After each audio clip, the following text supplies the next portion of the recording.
नमस्कार दोस्तों, कैसे हैं आप सभी लोग। तो मैं आ गया हूँ एक नया लेटेस्ट अपडेट लेकर आप सबके बीच। तो यहाँ पर देख पाओगे आप कि रिसेंटली एक मैसिव अटैक किया गया है इजराइल के द्वारा सीरिया के ऊपर।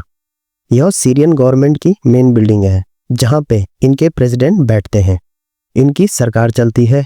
और अब आप देखोगे इजराइल सीरिया की सरकार के बारे में क्या सोचता है। आपके माइंड में एक सवाल ये भी आएगा कि क्या इजराइल बोर हो जाता है, कि ये सोचता होगा कि यार एक हफ्ता हो गया है कुछ नहीं किया, तो चलो सीरिया पर हमला कर देते हैं।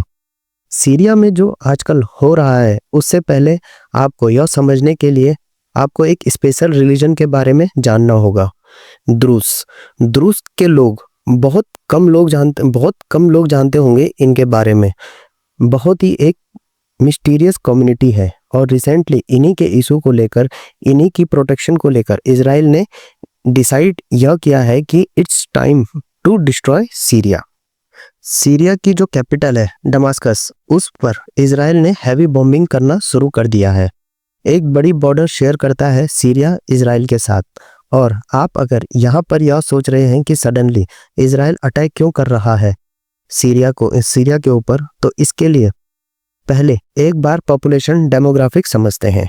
सीरिया और इजराइल के, अगर हम इजराइल और सीरिया की आबादी देखें तो इजराइल की आबादी 1 करोड़ के आसपास है, एक्चुअली 90 लाख के आसपास है, रफली 1 करोड़ अभी भी नहीं पहुंची है। और आप अगर सीरिया की आबादी देखें तो यह 2 करोड़ 30-40 लाख के आसपास है।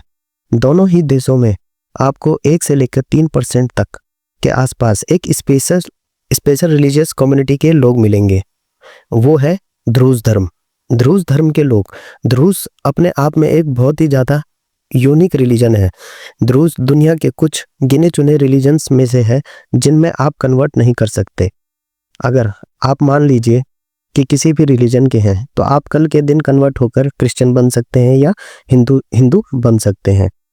बट जो आज की डेट में ये रिलीजन्स कन्वर्जन आम बात है, मगर द्रूज के लोग मानते हैं उनका रिलीजन स्पेशल है।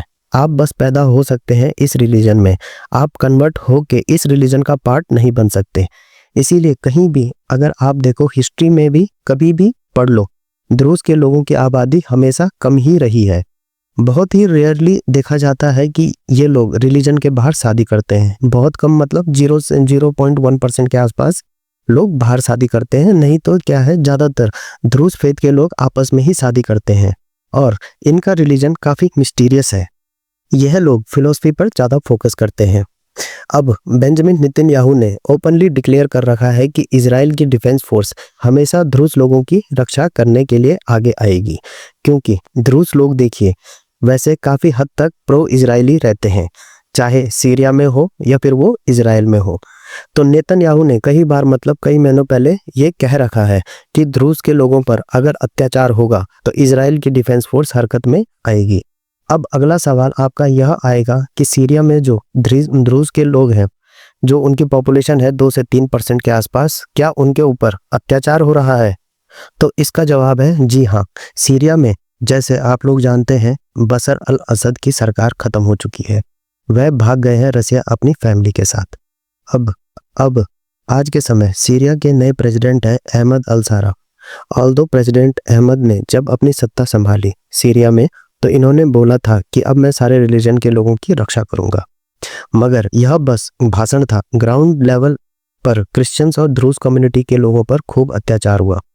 एक इंसिडेंट हुआ था रिसेंटली गोलन हाइट्स के पास। गोलन हाइट्स आपको समझना होगा, यह एक ऐसा इलाका है जहां सीरिया का जो इजराइल ने कब्जा कर रखा है, और गोलन हाइट्स के आसपास ही आपको बहुत सारे द्रूज कम्युनिटी के लोग मिलेंगे। और भविष्य में इजराइल को फ्यूचर में जो विस्तार करना है, तो जो सीरिया में जो इवेंचुअली होगा, जो एक ग्रेटर इजराइल बनेगा, उसमें द्रूज कम्युनिटी का क्रिटिकल रोल होगा, क्योंकि गोलन हाइट्स के पास वो अपनी कम्युनिटी बनाकर बैठे हैं। वो भी काफ़ी हद तक एक्सपेंड करेंगे।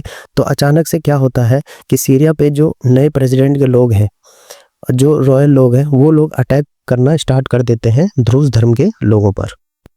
जैसे एक तो ये रीज़न मैंने आपको बता दिया, कुछ लोग नेतन्याहू का विरोध करते हैं। उनका तर्क यह है कि नेतन्याहू पर जो आज के समय में करप्शन का केस चल रहा है और नेतन्याहू बार बार अपना करप्शन का केस टालने के लिए एक नई कॉन्फ्लिक्ट स्टार्ट कर देते हैं, क्योंकि जैसे ही कॉन्फ्लिक्ट स्टार्ट होती है जो करप्शन का केस है वो थोड़ा ठंडे बक्से में चला जाता है। बट कहीं ना कहीं मैं आपको ये बता दूं कि इजराइल बिल्कुल प्रिपरेशन कर रहा है एक लार्जर स्ट्राइक के लिए जो ईरान के ऊपर करेगा इजराइल। इस पर लगातार रिपोर्ट आ रही है, कभी भी किसी भी दिन एक मैसिव स्ट्राइक कर सकता है इजराइल ईरान के ऊपर फिर से। और यह जो अटैक होगा इसमें यह हो सकता है कि इजराइल अपनी नौसेना का भी इस्तेमाल करे।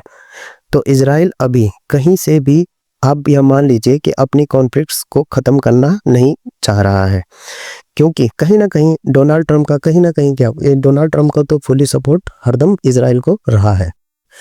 सीरिया में जो द्रूज कम्युनिटी के लोग हैं जिनको उन्हीं की सरकार के लोग मार रहे हैं, उनके ऊपर अत्याचार किए जा रहे हैं, तो अब ये लोग क्या कर रहे हैं कि जो उनकी बिल्डिंगें हैं उन पर चढ़कर द्रूज कम्युनिटी के लोग इजराइल का झंडा लहरा रहे हैं।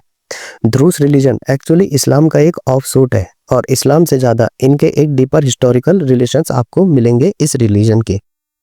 मगर जो प्राइमरीली सुन्नी सेट के लोग हैं वो काफ़ी बार द्रूज कम्युनिटी को टारगेट करते आ रहे हैं। अब जो आज के समय द्रूज कम्युनिटी इतनी ज़्यादा प्रो इजरायली हो चुकी है जिसकी वजह से आपको ये सब देखने को मिल रहा है। तो दोस्तों आप लोग इस चीज़ पर क्या समझ रखते हैं मुझे कमेंट करके ज़रूर बताएं।